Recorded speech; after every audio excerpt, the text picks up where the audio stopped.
नमस्कार, जन उत्तराखंड बुलेटिन में आप सभी दर्शकों का हार्दिक स्वागत है और आपके साथ मैं जुड़ी हूं लीजा। खबरों की शुरुआत करेंगे, लेकिन एक नजर हेडलाइंस पर।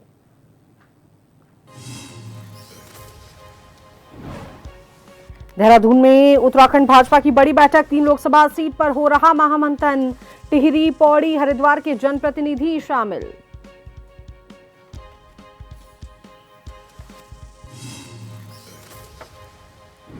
उत्तराखंड के 2 दिवसीय दौरे पर आएंगे उपराष्ट्रपति। आईएएस प्रोफेशनल कोर्स समारोह में होंगे शामिल। दून में अलर्ट एडीजी ने ली बैठक।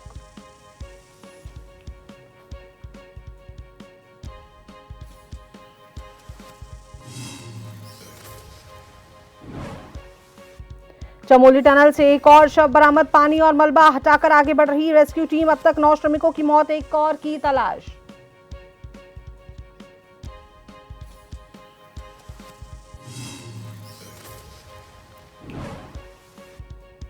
हल्द्वानी में पोल में करंट आने से पिता और बेटी की मौत। आउटडोर यूनिट चेक करते समय लगा झटका, लोगों में आक्रोश।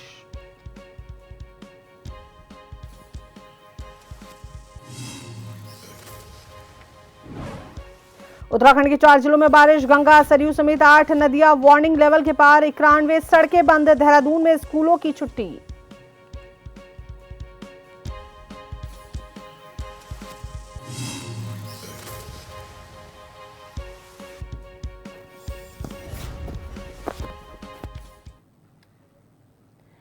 बीजेपी उत्तराखंड प्रदेश कार्यालय में आज गढ़वाल मंडल की लोकसभा सीटों के सांसदों, विधायकों और प्रमुख संगठनात्मक पदाधिकारियों की एक महत्वपूर्ण समीक्षा बैठक आयोजित की जा रही है। और ये जो बैठक है, आगामी 2027 के विधानसभा चुनावों को ध्यान में रखते हुए पार्टी की ग्राउंड स्ट्रैटेजी और बूथ प्रबंधन को मजबूत करने के लिए बुलाई गई है। मुख्यमंत्री पुष्कर सिंह धामी ने इस विषय पर बातचीत करते हुए कहा कि राज्य में पार्टी और सरकार की कार्यप्रणाली को मजबूत करने के लिए लगातार समीक्षा बैठकें की जा रही है।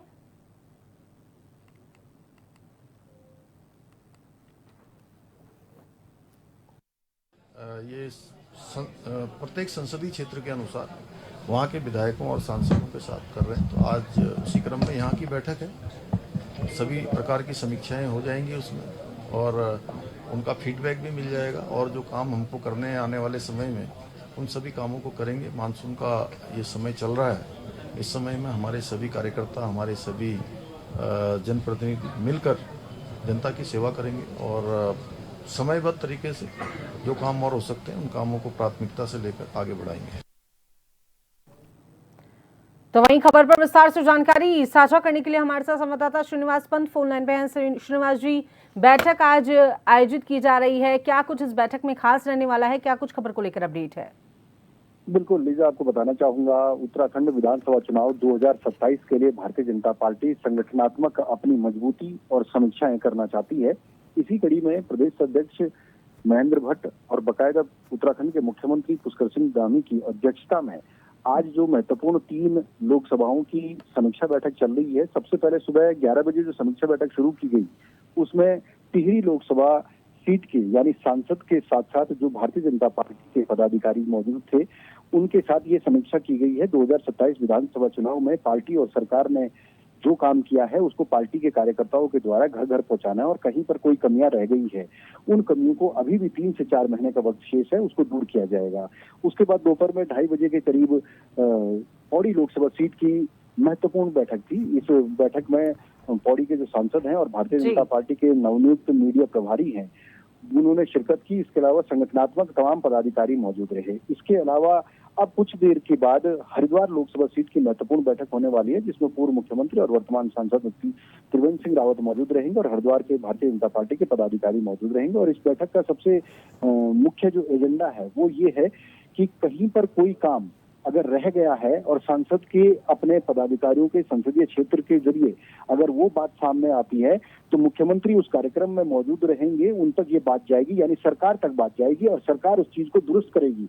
महत्वपूर्ण काम तो ये है। दूसरा, सरकार ने जो काम किए हैं उनको कार्यकर्ताओं के जरिए एक रोड मैप के तहत पायलट प्रोजेक्ट बना करके घर घर पहुंचाना है कि सरकार ने इतनी योजनाएं इतने साल में इस तरीके से चलाई है और भारत सरकार और राज्य सरकार का लाभ अंतिम छोर पर बैठे हुए व्यक्ति को इस रूप में मिला है। इस बात को कार्यकर्ताओं तक के जरिए लोगों तक पहुंचाना है। कुल मिलाकर के 2027 विधानसभा चुनाव भारतीय जनता पार्टी एक बार फिर से पूर्ण बहुमत के साथ जीतना चाहती है। इसीलिए ऐसी संगठनात्मक बैठक करके सरकार और संगठन में तालमेल भी बनाना चाहती है और कार्यकर्ताओं को बूस्टअप भी करना चाहती है। जी, बहुत बहुत शुक्रिया श्रीनिवास जी तमाम जानकारी साझा करने के लिए, जुड़ने के लिए।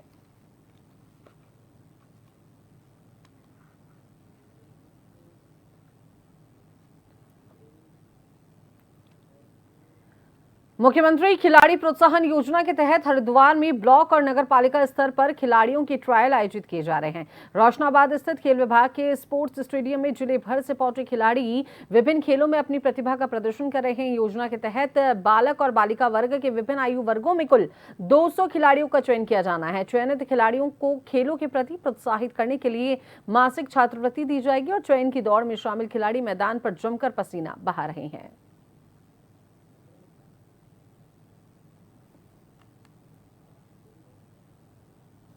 मुख्यमंत्री प्रोत्साहन योजना ये खिलाड़ियों को छात्रवृत्ति योजना के दिए जाती है।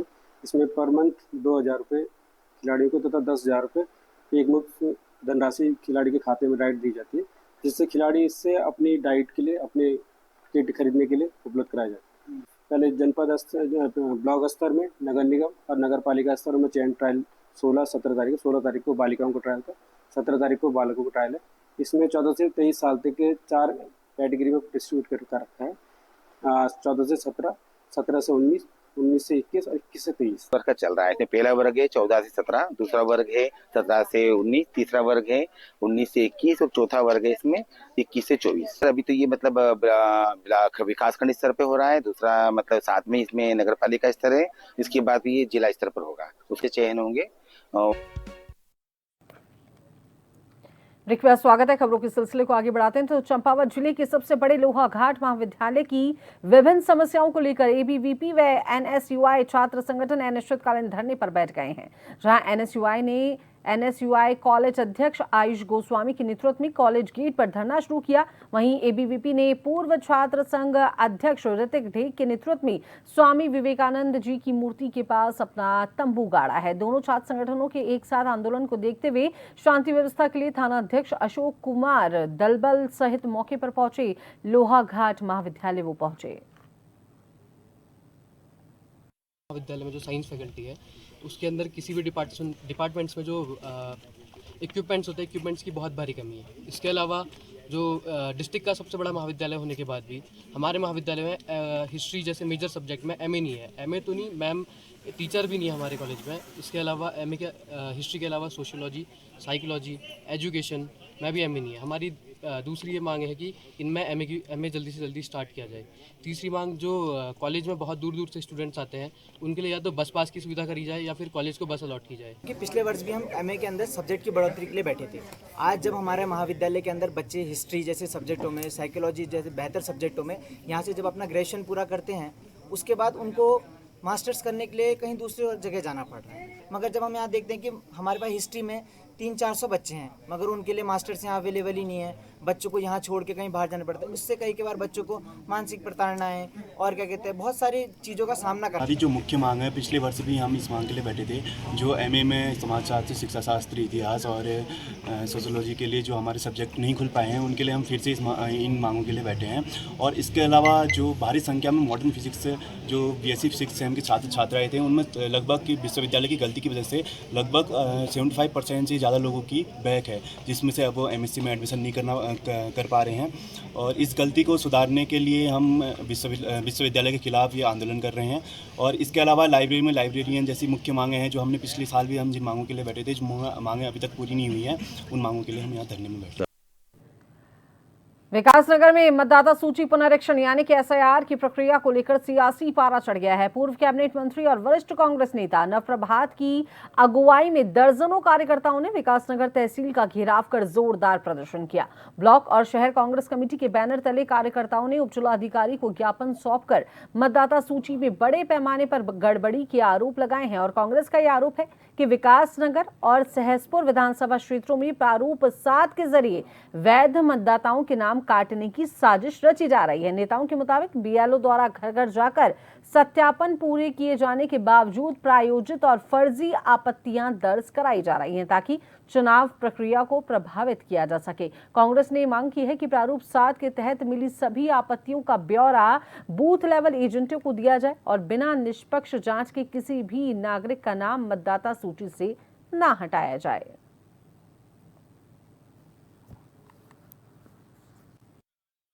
सेना में 30 साल नौकरी करके मैं रिटायर हुआ हूँ दिसंबर 2023 को। अभी जब ये एसआईआर प्रक्रिया चल रही थी तो इसमें 5 तारीख को पहले जो ऑब्जेक्शन आया वो मैंने रेक्टिफाई किया, वहाँ पे खुद मौजूद होकर मैंने उसको रेक्टिफाई किया। उसके बाद अभी पाया गया 2-3 दिन पहले मुझे पता चला हमारे गांव में 80 लोगों की एक लिस्ट आई है जिसमें मेरा नाम भी इंक्लूड है। उसमें आपत्तिकर्ता का नाम प्रियांशु बताया गया है। मैंने प्रियांशु को कॉल किया। प्रियांशु नाम का व्यक्ति जो है ही नहीं, वो कोई प्रिंस है, वो बोलता है भैया मैंने ऐसा कुछ नहीं किया है। उसके अलावा मेरे परिवार में 2-3 लोगों का और नाम डाला गया है। भाजपा के लोग अपने कार्यकर्ताओं के माध्यम से आपत्ति लगा रहे हैं।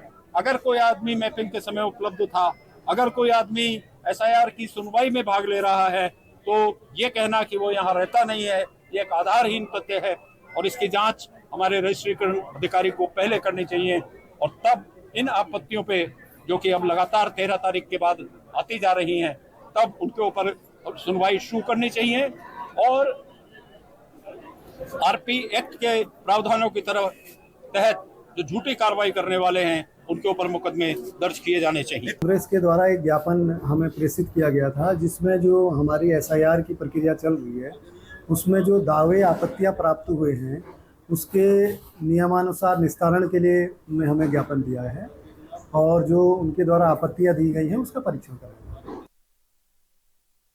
का स्वर्ग बू बहकुंड नगरी में हर साल की तरह इस साल भी नर नारायण जयंती बड़े ही धूमधाम के साथ मनाई गई। आपको बता दें कि हर साल बद्रीनाथ धाम में नर नारायण जयंती श्रावण मास के शुक्ल पक्ष की चतुर्दशी से लेकर षष्ठी तिथि के बीच मनाया जाता है। भगवान नर और नारायण जयंती के शुभ अवसर पर एक दिन पूर्व भगवान नारायण जी अपनी माता मूर्ति से मिलने के लिए पहुंचते हैं, जहां मां और बेटे का मिलन होता है। इस अवसर पर माता मूर्ति के मंदिर में विशेष पूजा अनुष्ठान का आयोजन भी किया जाता है। यहाँ एक विशाल मेले का आयोजन भी किया गया है। भगवान नर नारायण जयंती के शुभ अवसर पर भगवान बद्र विशाल के धाम में सुबह 4 बजे विशेष आरती और पूजा अनुष्ठान का आयोजन किया जाता है और फिर उसके बाद नियमित समय अनुसार भगवान बद्र विशाल जी की जन्मस्थली में भगवान नर नारायण जयंती समारोह आयोजित किया जाता है।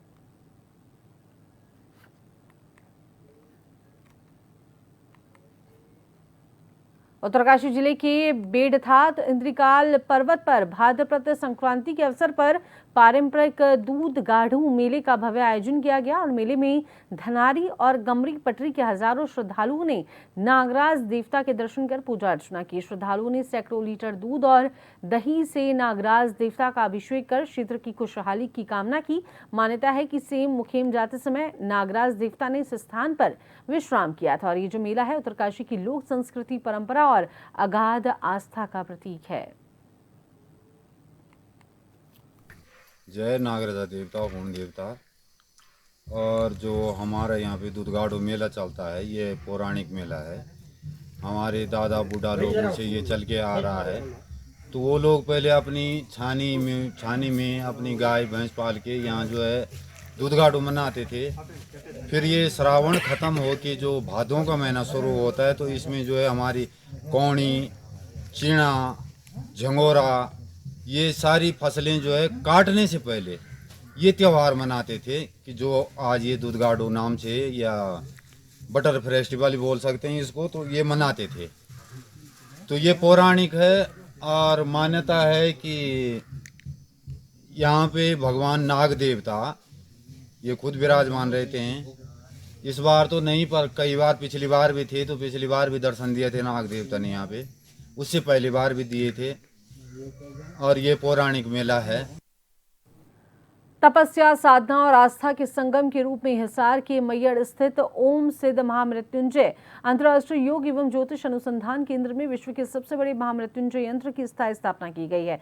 37 वर्षों की साधना के बाद तैयार किए गए इस यंत्र का दिव्य द्वार आज नागपंचमी के पावन अवसर पर आम श्रद्धालुओं के लिए खोला गया। आपको बता दें, नागपंचमी के अवसर पर इसे खोला गया है और इस अवसर पर यंत्र पर 5 करोड़ बेलपत्र अर्पित करने का महाअनुष्ठान आयोजित किया गया।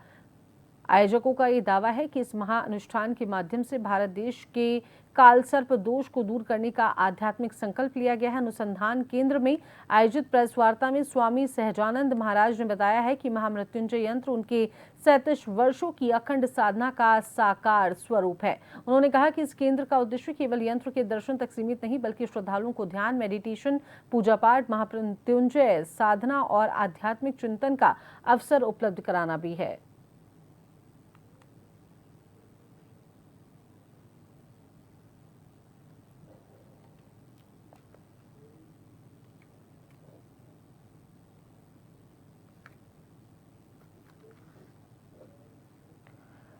तो चलिए आपको बता दें इस वक्त की बड़ी खबर, उत्तराखंड चमोली में जो सुरंग हादसा हुआ है, निर्माणाधीन सुरंग में हादसा हुआ है। उत्तराखंड चमोली सुरंग हादसे से जुड़ा पूरा मामला है।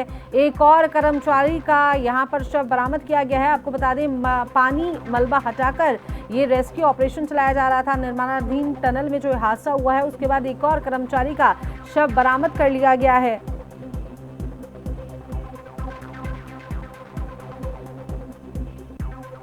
खबर पर विस्तार से जानकारी साझा करने के लिए हमारे साथ bureau chief SN Pant Srinivas ji हमारे साथ फोन लाइन पे हैं। श्रीनिवास जी, ये लंबे समय से रेस्क्यू जारी है, आज एक और शव यहां से बरामद कर लिया गया है, क्या कुछ खबर को लेकर अपडेट है? बिल्कुल, आपको बताना चाहूंगा, जिस तरीके से पीपलकोटी में ये हाइड्रो प्रोजेक्ट की टनल थी, यहाँ पे निर्माणाधीन थी, काम चल रहा था और ये अपने तीसरे फेज में इसमें काम चल रहा था। यानी तकरीबन टनल के अगर मुंह से बात करें, जो मेन एंट्री से बात करें, तो ये 1.25 किलोमीटर के आसपास ये हादसा हुआ। यानी अचानक से जो टनल का ऊपरी हिस्सा था वो टूट गया और उससे जो सिल्ट है, यानी पानी और जो मटेरियल है, मिट्टी पत्थर, वो एक साथ अंदर आ गए। उस दौरान तकरीबन 35 से ज्यादा मजदूर टनल के अंदर काम कर रहे थे और आनंद फानन में कुछ मजदूर गेट की तरफ वापस भागे और कुछ पीछे की तरफ बैकडोर की तरफ चले गए। जो वापस आए वो घायल होकर के बाहर की तरफ निकल आए, लेकिन जो पीछे की एंट्री की तरफ गए उनके रास्ते दोनों तरफ से बंद हो गए और वो पानी का जो लेवल था वो बढ़ता चला गया। तकरीबन जानकारी के मुताबिक अगर बात की जाए तो 4 मीटर से अधिक पानी भर गया था और ऐसे में मजदूर उसके अंदर डूब गए। रेस्क्यू ऑपरेशन चलाया गया। तत्काल जो कार्यदायी संस्था थी वो काम कर रही थी, उन्होंने अलर्ट किया। अलर्ट करने के बाद जो नजदीकी एसडीआरएफ की टीम थी उनको मौके पर पहुंचाया गया। अंदर जाने के बाद देखा कि हालात काफी खतरनाक थे। एक एक करके निकाला गया, रेस्क्यू किया गया। एसडीआरएफ की टीम ने ड्रमों को काट करके नाव बनाने का काम किया और घायलों को बाहर ला करके उपचार करने के लिए अस्पताल में भेजने का सिलसिला शुरू हुआ। लेकिन उसके बाद तकरीबन 12 के करीब मजदूर फंस गए और उनको भी धीरे धीरे निकाला गया। इसमें 3 कैजुअलिटी सबसे पहले हुई, उसके बाद अस्पताल में 2 ने दम तोड़ दिया और आज जो एक अंतिम व्यक्ति की तलाश जारी थी, सर्च ऑपरेशन फिर चलाया जा रहा था, कॉम्बिंग की जा रही थी, वहां पर उनकी डेड बॉडी मिली है। हालांकि जो घायल हैं उनका अस्पताल में इलाज चल रहा है। मुख्यमंत्री पहुंचे, प्रभारी मंत्री पहुंचे, यहाँ तक कि सांसद पहुंचे और कोशिश की गई कि अगर कहीं पे एयर एम्बुलेंस की व्यवस्था अगर जरूरत पड़ेगी तो एम्स को भी रिजर्व रखा गया था। लेकिन कमोबेश ये बड़ा ऑपरेशन था, इस ऑपरेशन को काफी समय लगा है और बल्कि अभी भी चल रहा है, जिसकी पूरी सफाई की जा रही है और इसके अलग अलग तरीके जो टेक्निकल ग्राउंड पर है उस पर काम किया जा रहा है। शुक्रिया श्रीनिवास जी तमाम जानकारी साझा करने के लिए, जुड़ने के लिए।